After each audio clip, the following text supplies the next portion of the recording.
I struggled to title this discourse, but I called it Utilizing the Small Things. When I started my first business, I had this goal to achieve $100,000 income before the year. So leading up to the achievements, any income gotten, as long as it doesn't connote towards the main achievement, I would spend it. So the $100, $200, $300 were trivial. I don't keep a bank statement. I don't see how things works. I do not check my finances. All I was waiting for was that one big win. And the problem with this kind of mindset, this is why goals are very dangerous, is you pedestalize your life waiting for that one outcome, which is a dangerous way to live. It then dawned upon me that everything is built twice. First in your mind, then physically. If you try to build something physically, you would lose it. So you're consciously aware that that goal has not been achieved. And that goal, the unachieved goal, becomes a limitation, which means the more you chase, the more it becomes elusive. I'll give you an instance. In your relationship, the person you do not like likes you, but the one you do like doesn't like you. Why is this the case? Because the person you do not like, you're indifferent, nonchalant. All of these virtues leads to confidence, which makes you more desirable. Conversely, the person you do like, you're acting in ways you think would be favorable to this individual. As a consequence, it leads to anxiety. You fidget when you speak. So all of your actions repel this person. If you extrapolate this logic to what I was just talking about, it means you might be acting inconsistently with your goals. You might be doing something, taking actions that are not favorable to the achievement of an outcome. The more you chase, the more it becomes elusive. So the solution to this shrinking horizon is to start where you stand. More tools will be found along the way. Stop waiting for that big break, the $100,000 before you start the business. Let me give you a story. When I started trading stocks, I started with $10, and now it has grown to tens of thousands of dollars. Yes, it would be stupid to assume that the $10 produced that large fortune, but the excitement and learning how things work and investing and seeing returns and seeing profits, watching your assets grow in real time, the excitement incites you to work harder to produce more income to channel to this investment.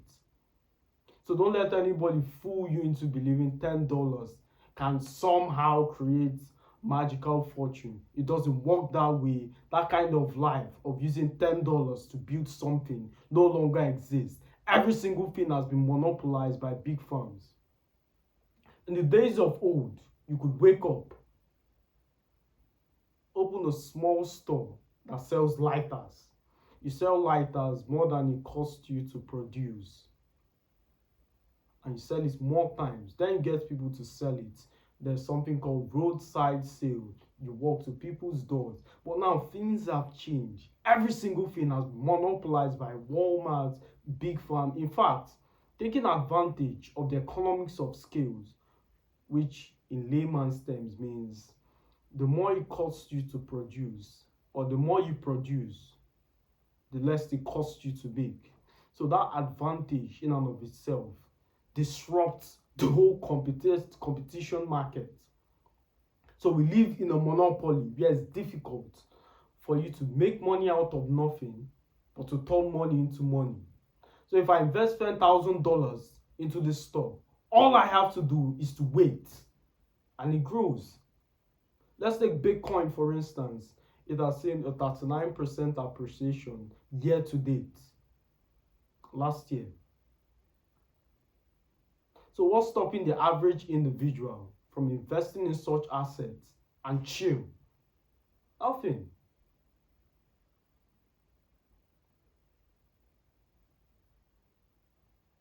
but utilize the small things. Start where you stand. So back to the story of the $100,000 income. The business wasn't profitable.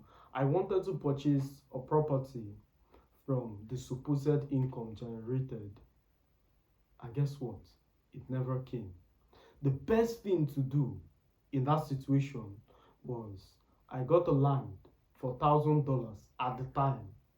And the confidence derived from that purchase spurred into so many other purchases. So delaying things, putting your life on a pedestal, waiting for that one outcome before you move is an asinine way to proceed.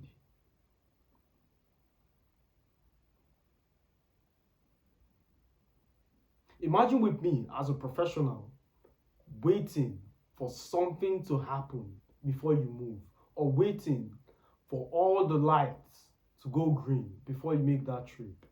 As an intelligent man, do you think that individual would ever make it? Exactly. You're never going to leave your house. The stars are never going to align. Everywhere is not going to turn blue. Just take action. That's my advice to you. Start. Start where you stand. Oh, completely. And the argument against this philosophy would be, the Bible says it perfectly. A king should always count his cost before he starts building, such that none asks him or none laughs at him. He started and he wasn't able to finish. It's a valid argument when it comes to construction. If you weigh your income and it can only produce a 2-bedroom flat or duplex or bungalow, it would be stupid to try and build an edifice as large as the Burj Khalifa on that meager income. Conversely, if you're trying to manifest, if you truly believe that this is something you can do and you're willing to look past all the limitation, all the troubles, silence the friends that means well, burn the statistics, and you truly believe this is something you can do, then go for it.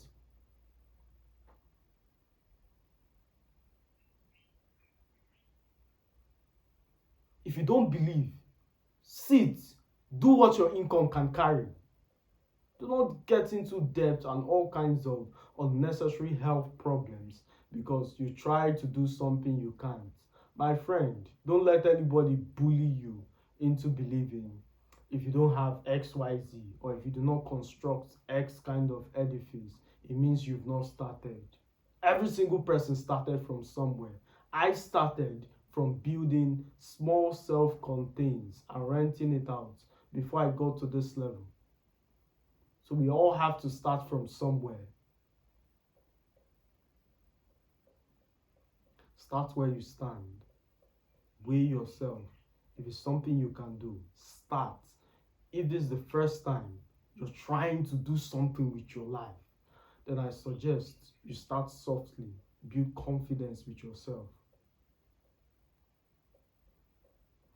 Trying to manifest a Burj Khalifa when you've never built anything is asinine. There are very few people who can pull it off. And guess what? The mean are more than the exception. So if you fall under the mean, or just to be on the safe side, consider yourself to be the mean and follow the conventional path such that the building would act as a knowledge, or the knowledge of the building will act as shoulders of giants you stand upon. It's very, very few people who are able to take nothing and turn it to some mega $billion business. For you, that might not be the case.